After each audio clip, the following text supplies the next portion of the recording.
Dear students, today we learn about queue data structure. Before going to the details of queue data structure, you understand the general meaning of queue. The general meaning of queue means a line, it is a line of persons. If you look at this figure, there are the number of peoples standing in a line and this is called as a queue. The person who is at the first position will be processed first. Then the person at the second position will be processed second. And similarly, all the persons one after another process according to the position in a queue. In short, the queue is processes in the order first in, first out. Now we see the definition of queue. Queue is list of elements in which elements can be inserted from one end and deleted from other end. If you look at the figure, see this is the figure of queue data structure. At the first end, you can insert the element. At the rear end, what is rear? Rear is the end from which you can insert the element into the queue. And what about the other end? At the other end, you can delete the elements from the front end. What is front? Front is the end from which you delete the element. So, it's a very simple definition. Queue is a list of elements in which you can insert the element at the rear end and you can delete the element at the front end. The general concept of queue is called as first in first out type of memory. Why it is called as first in first out type of memory? The element which is inserted first will be the element which is deleted first. If you look at this figure, this is the queue of cars. In the queue, the first car is processed first and that's why first in first out. Then the second car, the black car, processes as it is in the second position in the queue. Then third car and then the last car. So what about the last car? As it is inserted last, it will be processed last and that's why it is last in last out. And the car which is places at the first position in a queue will be processed first and that's why it is called as first in first out type of memory. Representation of queue into the computer's memory. Now we learn about what you require to represent the queue into the computer's memory. If you represent the queue into the computer's memory, then either you require array or the linked list. If you represented queue using the array, then you require one array queue. You require two pointer variables called rear and front. Rear variable gives the position where you can insert the element, means you only remember that from the rear end you can insert the element. The front variable gives the position from where you can delete the element, means for the deletion you can use the front variable because it gives you the position from where you want to delete the element. What about the max variable? That max variable gives the maximum number of element that can be inserted from a queue. This is about the representation of queue into the computer's memory. If you look at the figure 1, this is a queue of size 5. Initially, I insert the data element A, and when I insert the data element A, at that time the position of rear and fronts will be 1. You look at the right side, rear equal to 1 and front equal to 1.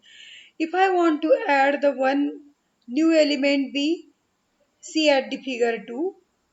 When I insert the new element B, the position of rear will be changes to 2 because I insert the element at rear position, and that's why the rear will be changes from 1 to 2 and front is at same position at 1. See at the third figure. Again I want to insert the new element and that data element is C. And as I insert the new element, again the position of rear is increased by 1, that is rear equal to 3 and front equal to 1. Look at the figure 4. Suppose in that figure 4 I want to delete the element from the queue. So the element at front is A, and that's why A will be deleted, and now the new position of front is 2 and rear is as it is. In figure 5, if I want to add the one more item capital D, then the value of rear sets to the 4 and front keep as it is, front equal to 2. And at the last figure, figure 6, if I want to add one more element E, then the pointers are front as it is 2 and rear equal to 5. If you carefully observe all the figures, then you notice that whenever I want to add the new element, the position of rear increase by 1, and whenever I want to delete the element, the value of front will be increases by 1. Means in both the situation, insertion as well as deletion, the value of front as well as rear is increased by 1. Now, what do you mean by the overflow and underflow condition for the queue? You very well know about the overflow and the underflow condition. Observe that in the last slide, the element is inserted in a queue, the value of rear is increased by 1. Similarly, whenever element is deleted from queue, the value of front will be increased by 1. But what about the underflow and overflow condition? Underflow condition is front equal to null. That indicates queue is empty. Means if the queue is already empty and you are trying to display the element, then in that situation you can't display the element because the queue is already empty. And how to check the queue is empty or not? With the condition if front equal to null. The next condition is overflow. If the queue is already full and if you are trying to insert the new element, then in that situation the overflow condition occurs. The overflow condition is rear is greater than or equal to max. It indicates queue is full.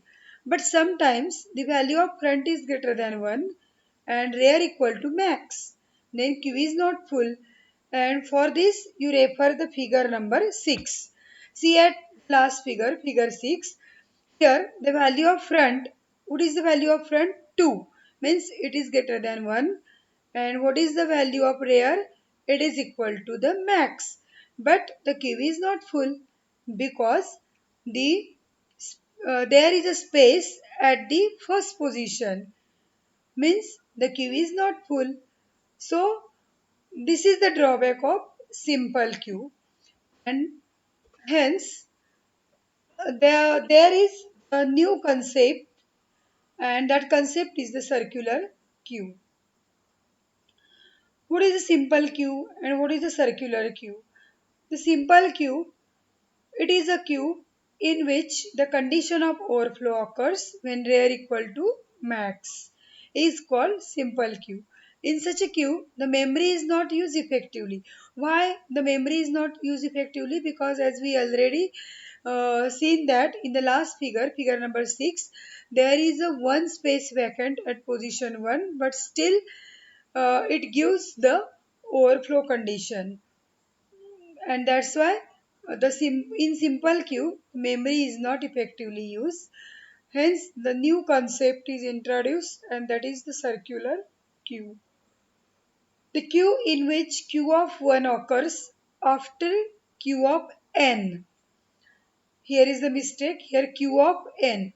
Q of 1 occurs after q of n is called circular queue. What is the advantage of circular queue over the simple queue? The advantage of circular queue over the simple queue is that you can insert any number of element in a queue by performing insert and delete operation simultaneously. This means that the memory can be used effectively in a circular queue.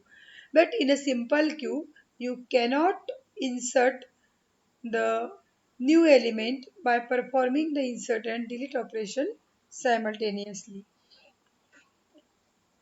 Now, there are the two different operations, insert and delete. So before going to the details of insert and delete operation, first you understand the figures, the pictorial representation of insertion as well as the deletion. See at the first figure, you just see that there is a one ticket counter, and there is a queue of people who are standing in a line to book their tickets.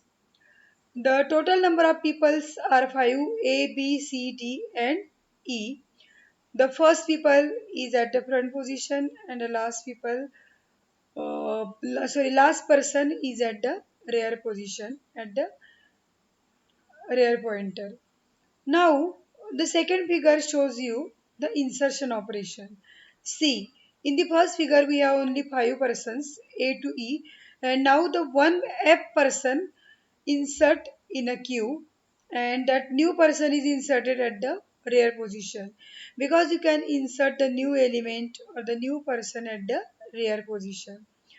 So insertion is done from the rear. You look at the last figure, that explains the delete operation. You see in the second figure there are the six peoples, 6 persons, A, B, C, D, E, F, and now I want to remove the one person.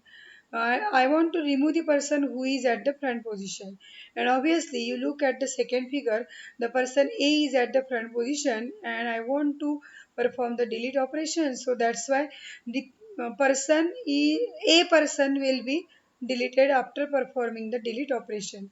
And see at the third figure, you will get the only 5 person B, C, D, E, and F, and the person A will be removed from the queue. Means deletion done from the front end. You remember that the insertion done from the rear end and deletion done from the front end. Now we learn about insert operation. Is how to insert the new element into the queue. The name of the algorithm is queue insert. It requires the 4 different parameters Q, R, item, and max. This algorithm insert the item at rear of queue. What is R? R is a pointer which gives the position where new item is to be inserted, and max is the variable which gives you the maximum number of elements in a queue. Item consists of the new element that we want to add in a queue. So as it is the operation of insertion, first of all you have to check the overflow condition, means already the queue is full or not. So how to check? By the condition, if rear is greater than or equal to max, if the condition is true, then display the message overflow and return. If the queue is not full, then first of all you increase the position of rear by 1, means first of all you just create the space to insert the new element by increasing rear by 1, that is r equal to r plus 1, and at the new rear position you just insert the item by assigning the item to the queue of rear, means q of r equal to the item, and then exit. Now we see about the delete operation. The name of algorithm is QDelete. Again, it requires the four different parameters: Q, F, item, and max. Q, item, and max. The specifications are very similar to the previous insertion operation. F means it is a front variable that gives you the position from where you can delete the element. In case of the deletion, first of all, you have to check whether the queue is empty or not by checking the underflow condition. How to check the underflow condition? If front equal to null, then you just display the message underflow, and return means if front is at null position means the queue is already empty and you can't delete any element from the queue. If it is not empty, then you can just delete the element which is at the front position. So just I use here item equal to q of f, means the element which is at the front position will be assigned to the temporary variable item, and then just you set the pointer f. If front equal to rear, then front equal to rear equal to 0, means if there is only one element in the queue, and if there is only one element in the queue, then front as well as rear are positioned at the same position, and therefore if there is only one element, then you just set front equal to rear equal to 0, else front equal to front plus 1, and then exit. Thank you. The next circular queue we will see in the next video. Thank you.